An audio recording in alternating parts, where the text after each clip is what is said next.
I did this little Kaizen or Ikigai exercise, which is the what do you love to do? What are you good at? What does the world need? And what could you monetize? And it all came back to some way of incorporating pickleball. I knew that I was going to be busy. Playing golf every day wasn't in my vision for what I wanted to be doing. And I was excited about the prospect of writing being part of it. Welcome to the Joy-Powered Workspace podcast, where we help HR leaders and business leaders embrace joy in the workplace. I'm Susan White, owner of Susan Tinder White Consulting, an HR consulting practice. Joining me is my dear friend and co-host, JoDee Curtis, owner of Purple Inc., a large-scale HR consulting firm that I'm an executive collaborator with. Today, we're going to talk about Encore careers.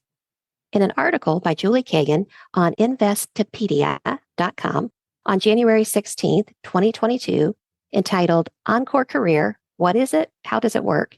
She explains that Encore careers are second vocations that begin in the latter half of one's life. For the purpose of today's podcast, we're going to suggest age 50 or older is the beginning of the second half of one's life, which we know is a total guesstimate as none of us know our expiration dates. Kagan believes Encore careers are usually launched for social or public purposes, or for fulfillment, or for financial reasons, or for a combination of these reasons. I can remember when I was nearing the end of a 35-year career in HR and banking, one of my nieces asked me, what was I planning to do for my Encore career? And honestly, JoDee, I had no clue. I just looked at her and said, I really should do something. I still have juice in me. I should do something. But when I started to think more about it, I thought, I really think I can have an Encore career, but I need to reinvent myself because I know I don't want to stay in corporate America. I don't want to stay in banking. I do want to stay in HR. So I had to really think about what I could do. And so as we talk today, we're going to talk to a few people about things that they decided to do in the second half of their life and do what we call an Encore career. Kagan says that Encore careers can be in any sector, but the 5 most popular sectors for Encore careers are healthcare, the environment, the government, education, and not-for-profits. If I was making the list, JoDee, I might add starting businesses because I personally see a lot of people starting all types of businesses later in life now. I agree. I see that a lot as well. 2 financial motivations for finding new career options after age 50 are, first, people are living much longer and need to think about creating a revenue stream that could last a few more decades. Mhm. And secondly, recognition that Social Security alone will not meet retirement spending needs. There's a book entitled The Encore Career Handbook, How to Make a Living and a Difference in the Second Half of Life, that was written by Marcy Alboher, that's Alboher, that is well regarded and that I would recommend for those of you looking for resources on this topic. Beyond reading more about this topic, we decided to bring a few people in to talk about their own Encore careers so we could learn about their experiences. Our first guest is Christine Burrows, co-founder of Pickleball Corporate Team Building, and a guest we've had before as she co-authored the book Joy-Powered Networking with JoDee that was published in 2023. Christine, welcome back. Hello, hello. Good to see you guys. Thanks for joining us. So Christine, what was your profession during the bulk of your working years?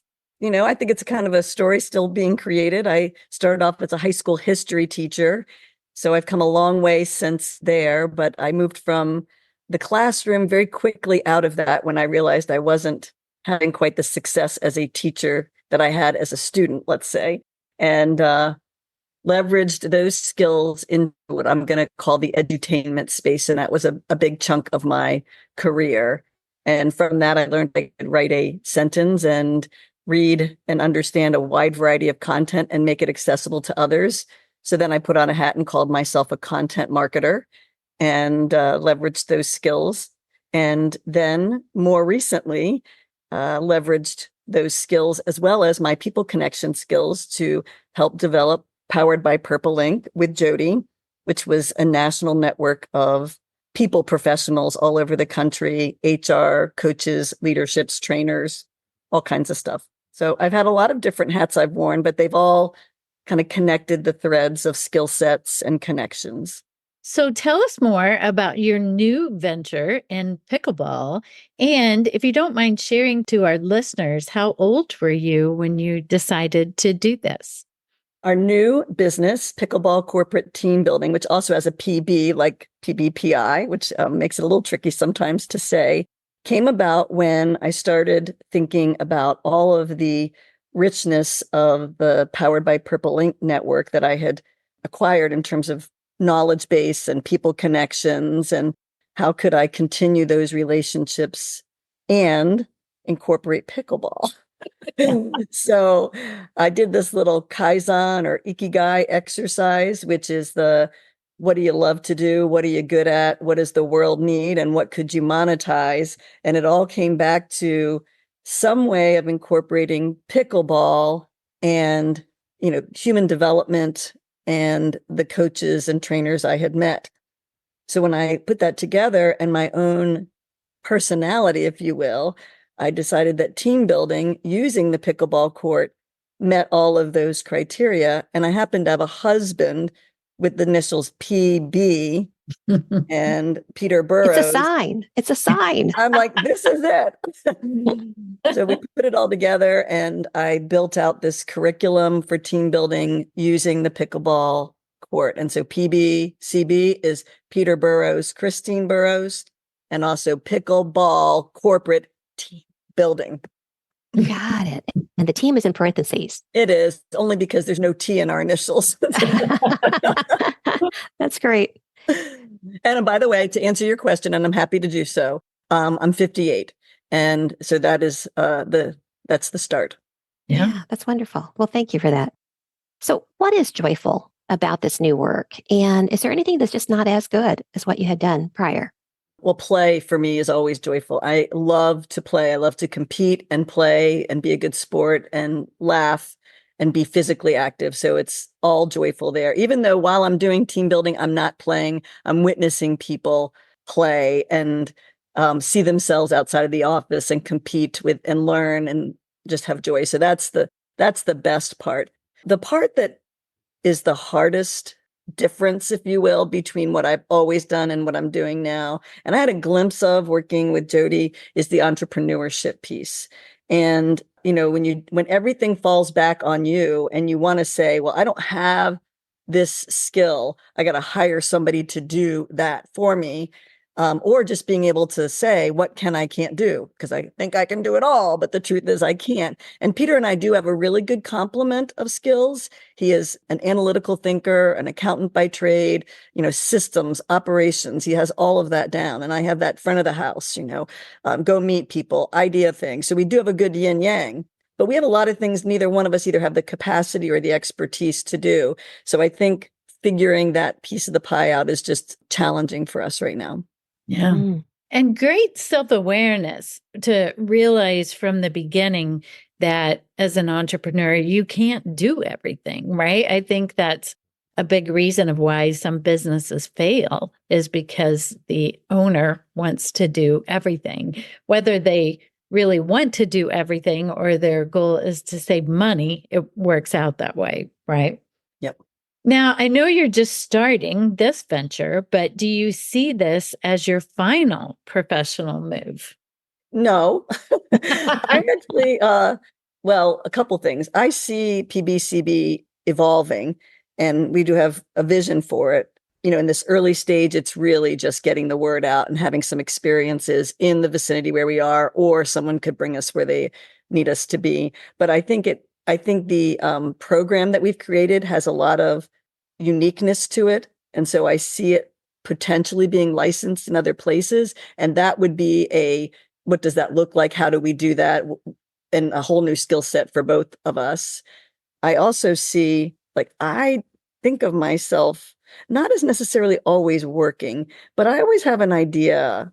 I always have something else I want to do. It's just this whole mindset about, if you're not rising, you're falling. So I better keep rising.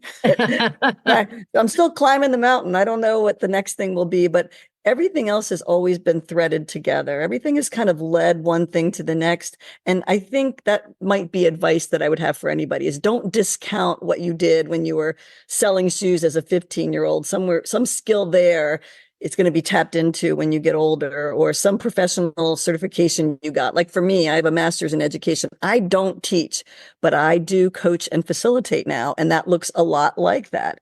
And so I think those skill sets just build on each other. So maybe grandparenting will play a part in my next I love that. venture. Yes, I hope so.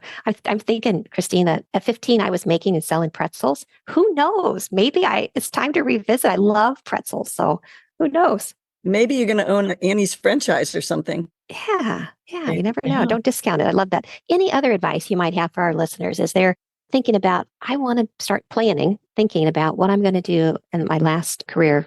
I think find other people who have interests that you have also. So in the pickleball space, there are picklepreneurs all over the country because it's such a craze right now.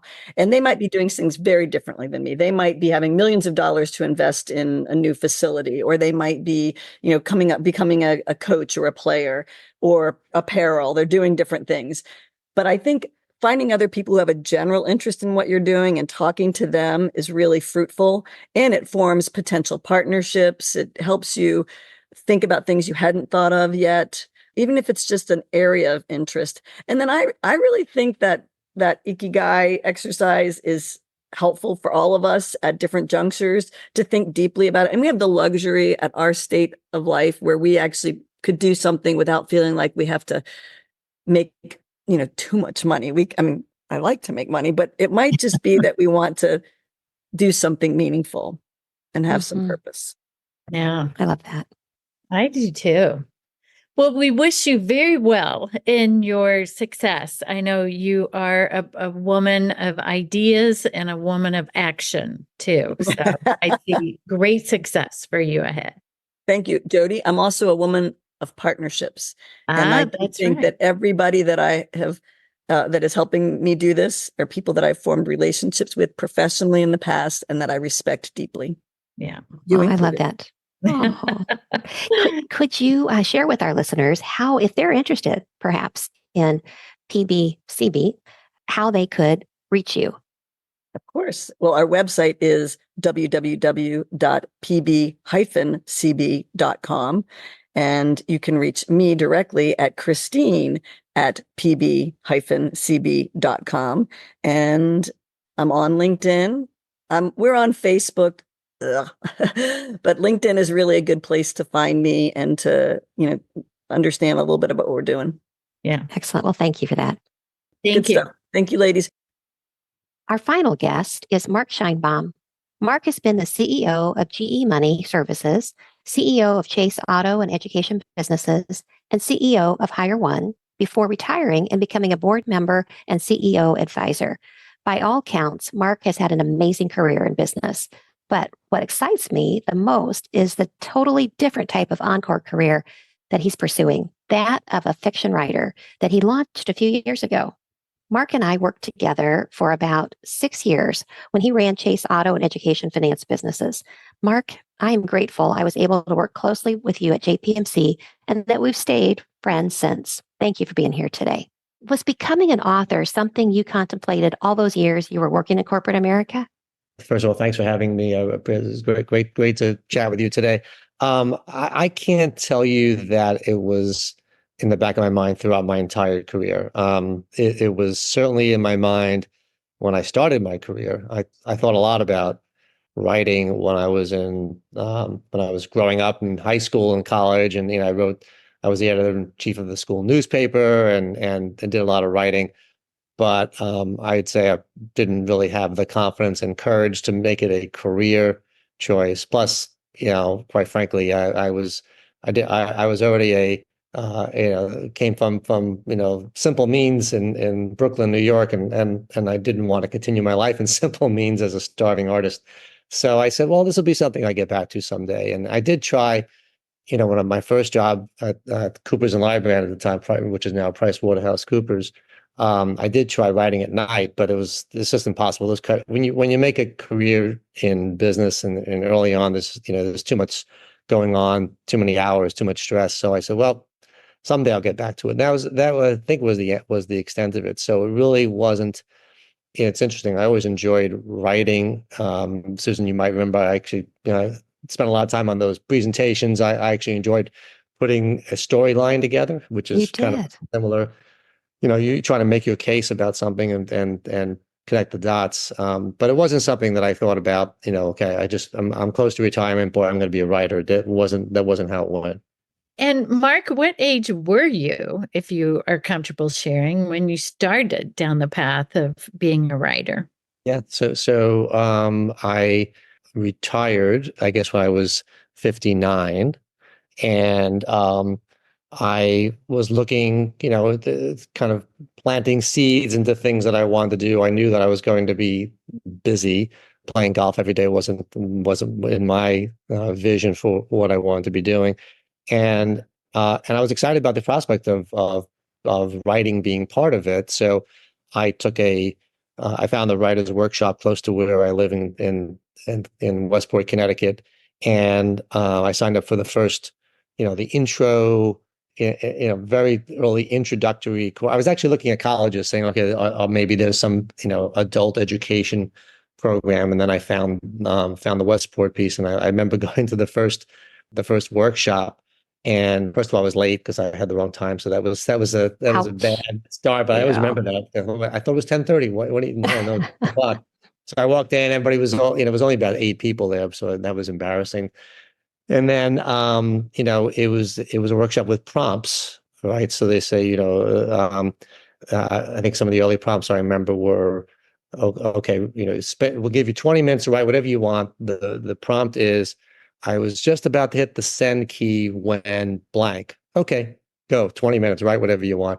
And so you kind of, you sit there with and half the class was sitting there with pen and paper, and I hadn't used pen and paper in 30 years. So I had my computer there and I started like banging things out, and you create these little vignettes in 20 minutes, and then you get to read it to the class and get critiqued and all that. So I just remember how buzzed I was doing that. It was just like an incredible feeling when I created those little vignettes. And I was actually very insecure because I said, I'm not a writer, and Sure. there's people there who were very good at this. But I just remember the energy and the charge I got out of doing it. And that was kind of the first time I said, well, this is actually fun. But it wasn't like, okay, now I'm going to go write a novel. It wasn't probably until I started stringing these little vignettes together. And I remember in the second class, 6 months later, I remember reading it, and the instructor said, "Oh, this is pretty good. Are you writing a novel with this?" And I said, "Oh yeah, okay, yeah. I guess I'll write a novel with this." I really it was not write a novel. I had like 2 pages, but Yeah. that was almost like she challenged me. Are you going to write a novel with this? So I didn't really know what that process was, but I did. I kept literally. It was just stringing together these different vignettes into a storyline. And I actually had 2 different pieces I was working on. One was about this AI engineering stuff, and one was about this family saga. And even I remember one of the classes, somebody said to me, "This feels like 2 different writers. It feels like 2 different stories you're doing." So then I had started to say, well, where would this kind of overlap? And that's kind of how it evolved. So it really was more, I guess you would call it organically created. The whole theory of becoming a novelist, the whole story itself, that whole first thing, where was I going with it, as opposed to, all right, I'm retired, now I'm going to be a writer. It kind of just happened that way. And that's just the rest is kind of history, I guess. I think about most of your life, I'm sure you've identified as a business person. I mean, that's who Right. you were for all those years. Now, making that shift to you're a writer, was that kind of difficult for you or for your loved ones, your family? Or when people say, "So, Mark, what are you doing?" Do you say, "I'm writing"? Yeah, it's a great question. And it's 7 years into it now. So I do have to, and I'm sure, Susan, as you talk to me, I imagine you probably see a different person even as you listen to me now than who I was, Yes. or maybe who I was pretending to be. I don't know. Sometimes I think I'm pretending to be a writer, but I think maybe I was pretending to be a business guy. I'm not sure. Um, Interesting.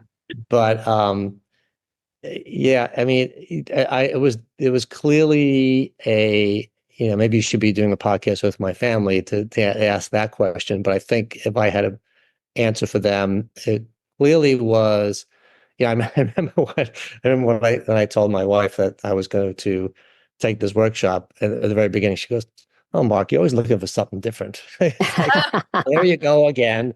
You know? I think she really thought I was going to go back and get another seat somewhere. And if had I had something pop that was really interested in, maybe it would have happened. But I was, I'd really, I don't know.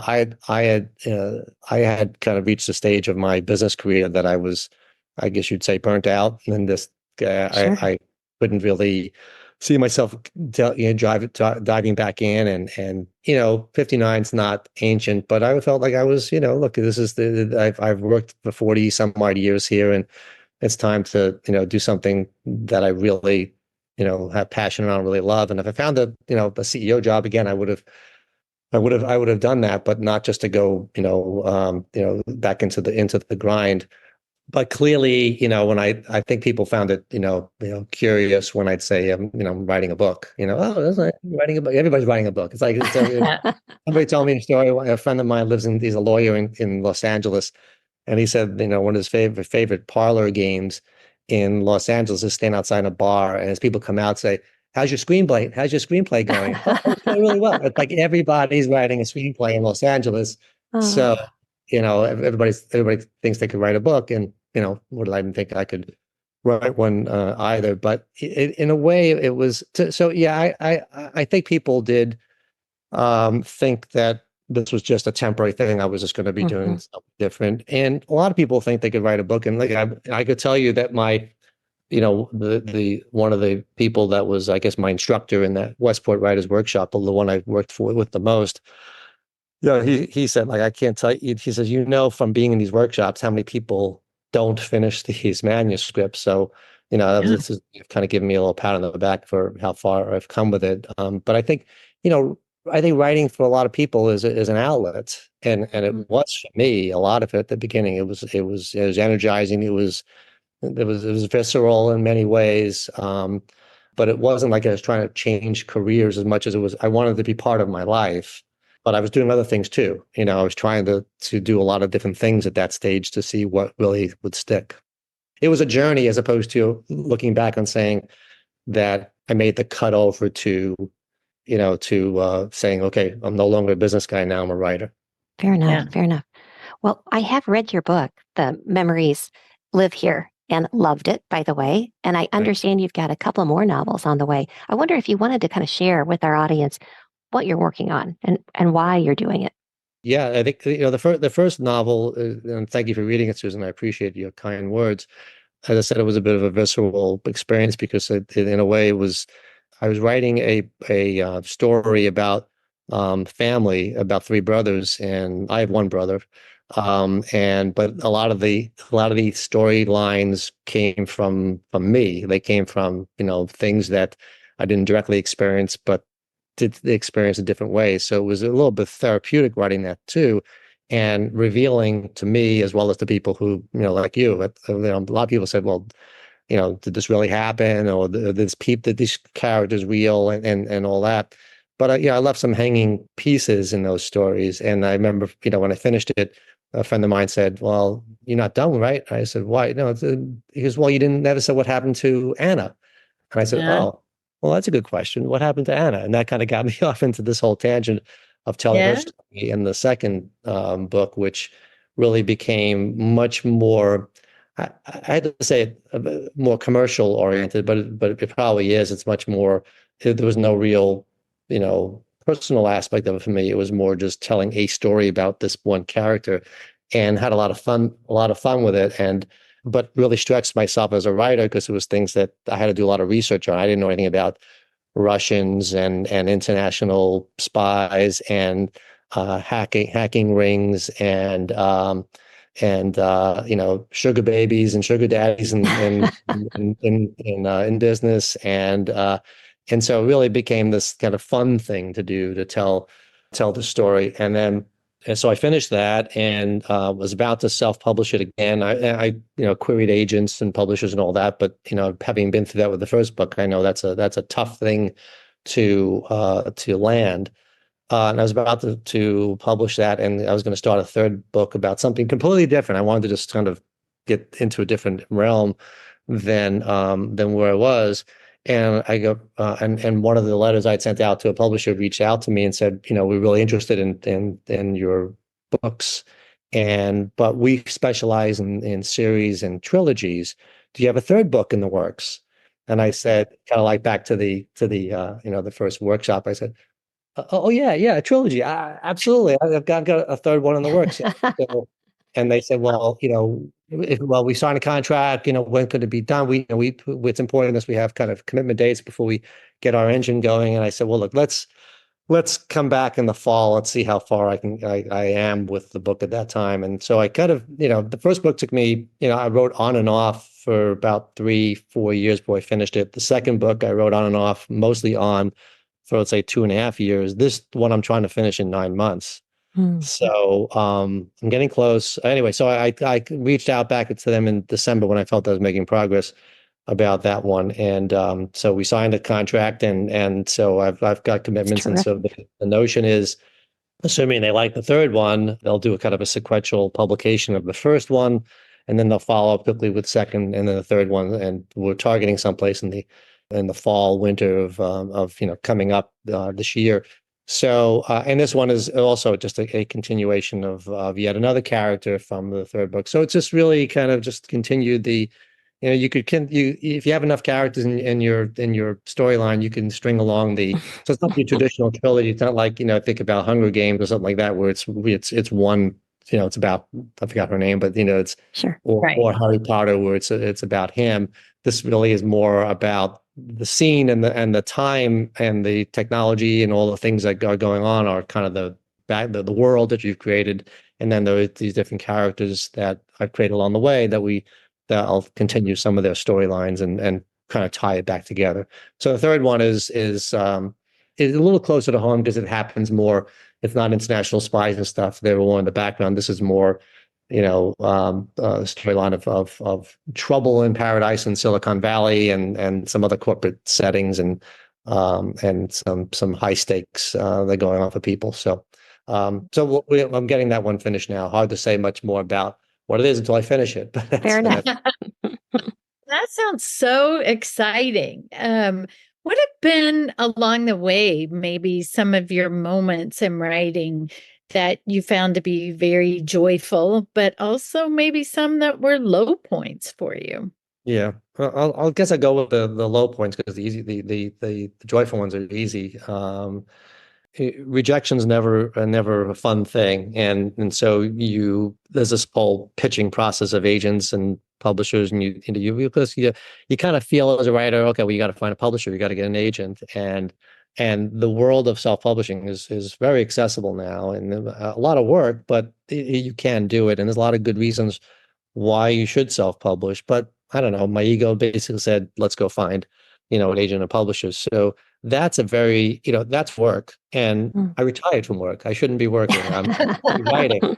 But I found that to be work. And then when you do self-publish, that's work. And now you can't just throw it up on an Amazon or Barnes and Noble site and say, okay, now come. I mean, you guys know that from your webcast, right? From your podcast, you've got to do some marketing behind it, some promotion, and that's work. And and figuring that whole thing out. And it's a very, it's an evolving science, to market those kinds of things. I'm not, out there with, social media, and I don't have an Instagram following me and my dog around the house and that kind of stuff. It's just not what I want to do.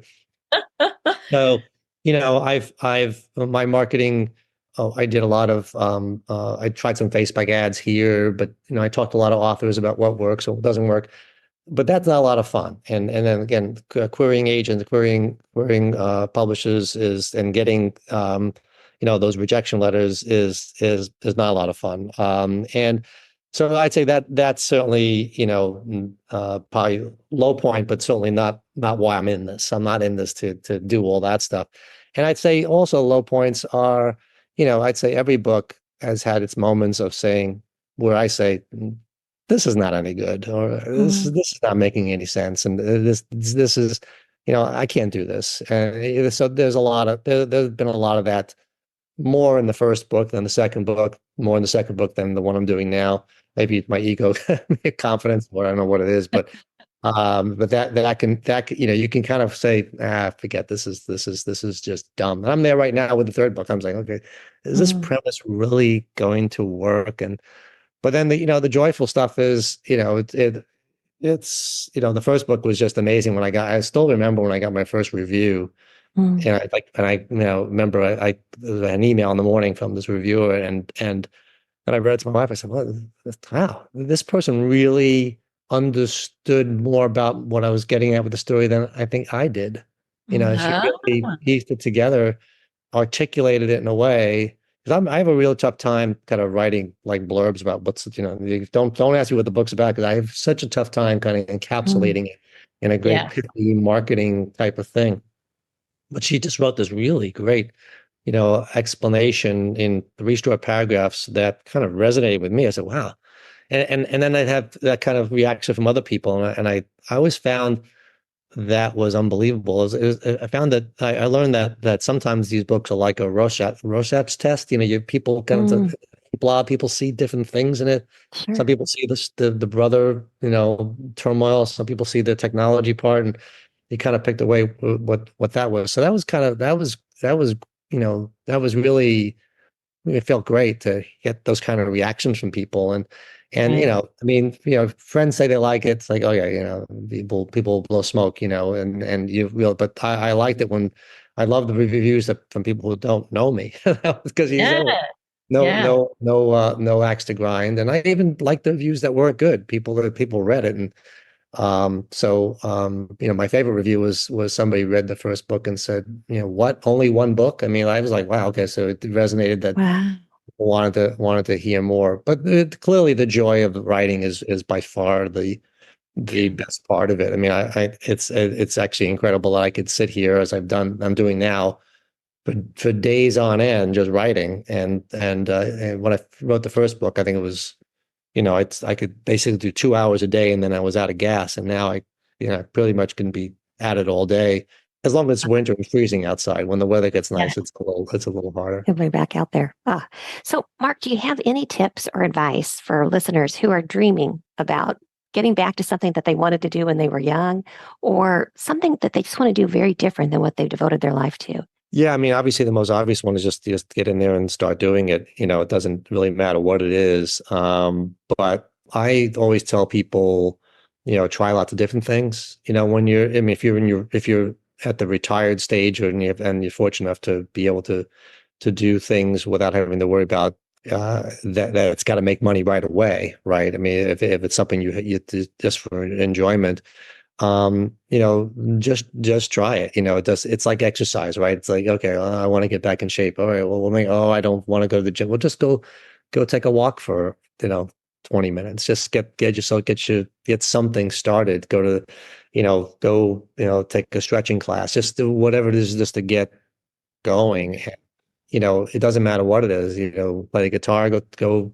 You don't have to go to the lesson. There's so much stuff online. I planted, despite the fact that this is what took off in me, I planted a lot of seeds when I first started working. I didn't know what I was going to spend most of my time doing. And I triaged some things early on. Some things I triaged, it took a few years till I triaged them out. And people would ask me to get involved in some stuff. And I think, you got to find what you're passionate about, right? I mean, it's not just filling time. I mean, filling time, I think, is a problem. I think just saying, okay, I'm going to do this. Well, nothing to do, so I'll do this. I think it's got, to really resonate, really stick, it's got to be something you care about, whether it's a charity, even charities. So that's great to get involved with a not-for-profit. But I've turned down some stuff because, it's just not I just don't have that kind of strong feeling about that kind of organization and what they're doing and what their mission is. Whereas I've spent, as you know, Susan, a lot of time with helping underprivileged kids around their college process, their getting ready for college, being ready for college, their financial situation. And maybe that comes from just all those years of, being involved with student loan programs and stuff like that. But you got to care about what you're doing, even when you're not doing it because it's your main career anymore. So I think my best advice is don't go all into any one thing at the beginning. Just try different things. Just and don't be afraid to add more on, and take more off. Don't be afraid to say, okay, this doesn't work for me. I'm going to do something different. Hopefully you're going to have a long life in retirement years, maybe as long as these days, maybe as long as, your actual working career. My Right. Let's hope for that. is 96 years old, and she's as sharp as the three of us put together. And so, she keeps herself going just with social interactions. That's her passion, is just, hearing people's stories and interacting with them. That's not a job. It's not a career. It's just, people That's great. just love talking to her, Yeah. and so Yeah. that's great. It doesn't have to be something big. It could be something as simple as that. Right. Well, Mark, I'm a big reader, so I'm very excited to check out your books. Especially, I love like spy thrillers and mysteries and even corporate. Oh boy, I got a trilogy for you. Yeah. So, but where can I and our listeners find your books? So right now it's on the first book, Memories Live Here, is on Amazon. And the second book and third book are, as I said, not published yet. They're going to, the target is to be released in the fall and winter timeframe. So you can find the first book on Amazon, and you could sign up on my website for more information as things are coming available. So it's markscheinbaumbooks.com. And so, there's a way to sign up for, I don't have a newsletter, but there's an email list. So I'll keep people informed of what's going on. And hopefully over time, I'll create, some type of a newsletter and stuff. A lot of authors do. And I know people like following that kind of stuff, but it's just, as I said, it's not my bag. Well, Yeah. we'll put in our show notes a link to your website as well as a link to the book on Amazon. Thank you. Appreciate that. Great. Well, thank you Yeah. so much for being here today. We really appreciate your input. Well, thank you for having me. It was a pleasure, and it's great seeing you both. And thanks for having me. Thank you, Mark. Thank you. Listeners, you may be thinking, I want an Encore career, but I have no idea how to go about getting one. Merrill Lynch and AgeWave offered recommendations of where to get started if you're thinking about having an Encore career, while those around you are starting to think about retiring. JoDee, let's share some of their suggestions.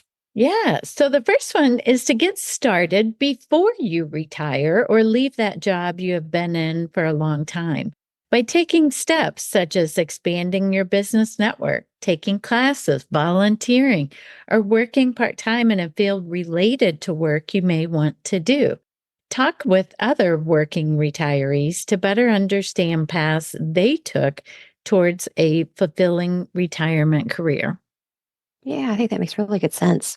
The second suggestion is keep developing your technology skills. 7 times as many working retirees cite the importance of keeping up with technology versus trying to appear younger as a means of improving their ability to work in retirement. We all have to stay tech fresh, don't we? Right, right. And it's hard if you're not regularly using it, right?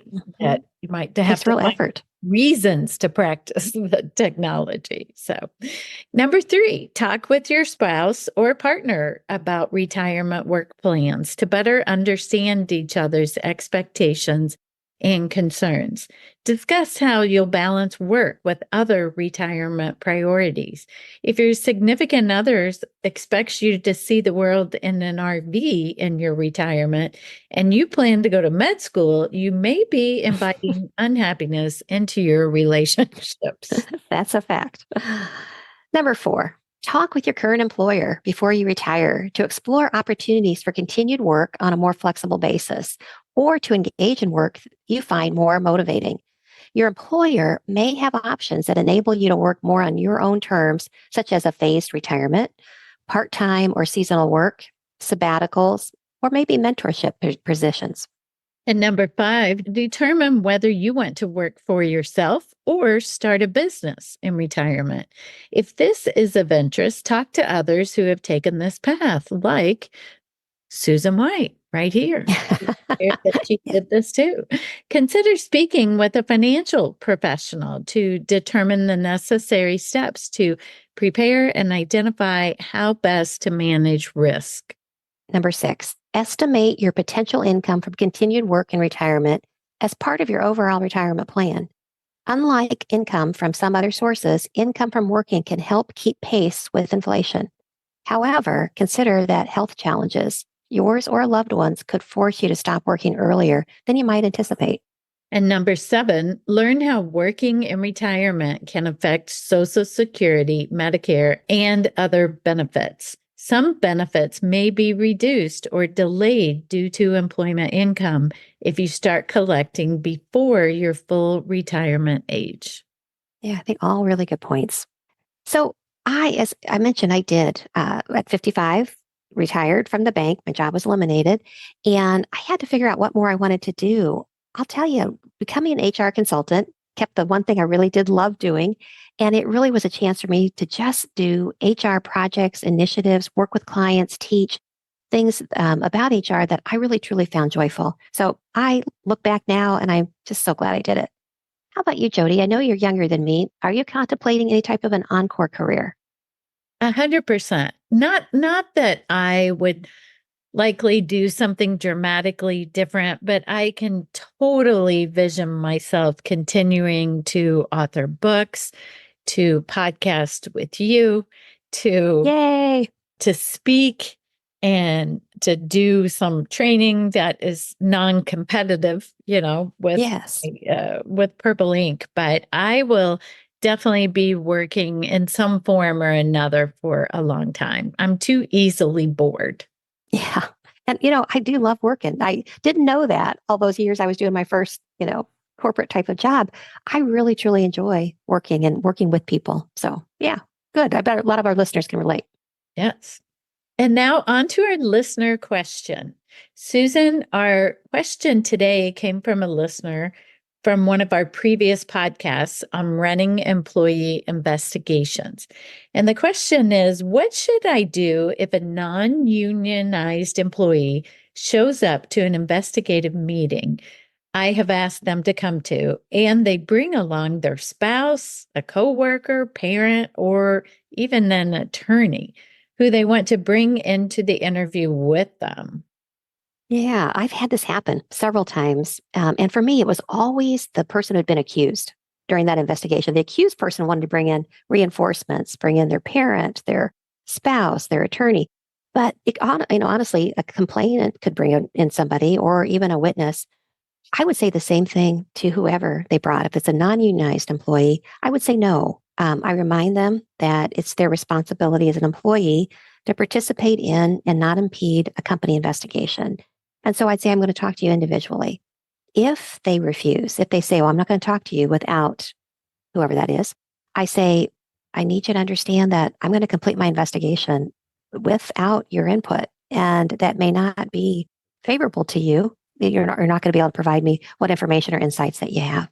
But I am going to do it without meeting with you if you insist on bringing someone in. Now, a complainant is more likely to understand that and they'll sit down and talk to you. A witness is more likely to. An accused, depending on if they did it or didn't do it, they may be less likely and they may decide not to meet with me. That's their choice, in my opinion. Now, if it's a union employee, we all know they have wine garden rights. They can bring a union representative with them. That union representative, though, make sure you refresh yourself on the rules around that. They cannot impede that investigation. They cannot answer questions for the person that you're interviewing. They really need to be there as support, not as disruptors. All right, JoDee, it's time for In the News. There was a blog on PeopleBox on October 23rd, 2023, entitled 250 plus office jokes that are trending in 2024. We're going to put the link to this in our notes, so you get a chance to see who the author was who put this together, as well as the entire list of over 250 jokes. I didn't think some of them were very funny, but I did get a kick out of a few of them, JoDee. So I'm going to share a few. They're all clean jokes, which are my favorite kind of humor. JoDee, let's do this together. I'll share the first one. Why was the math book feeling down at work? It had too many problems to solve. Number 2, why did the office chair apply for a promotion? It wanted to be the chairman of the board. I know. I bet people are groaning right now. Number 3, why did the coffee file a police report? It got mugged. Number 4, what did the clock do when it was hungry? It went back 4 seconds. Okay, I had to think about that one a little bit. But yeah, I went back for 4 seconds. 4 seconds. I get it. Thank you. Number 5, what do you call a manager who can play the piano? A key player. I like it. I like it. How does a manager exercise at the office? By running meetings. All right. We hope you all feel free today to go back in the workplace and use any or all of these jokes that you can stomach. All right. With that, thank you for listening. If you would like SHRM recertification credit for listening to this podcast, please visit getjoypowered.com/SHRM. You'll find an evaluation of the podcast, and once you complete the evaluation, you will see the SHRM recertification credit code and a link to a proof of participation certificate. Again, that's getjoypowered.com/SHRM. Thank you for listening, and thanks for your dedication to the HR profession. If you like this show, please tell a few friends about us and let us know what you thought by leaving us a rating or a review on Apple Podcasts. You can find more information on our podcast, our books, our blogs, and more at getjoypowered.com. We're at Joy Powered on Instagram, LinkedIn, and Facebook. And you can send us an email at joypowered@gmail.com. Make it a joy-powered day.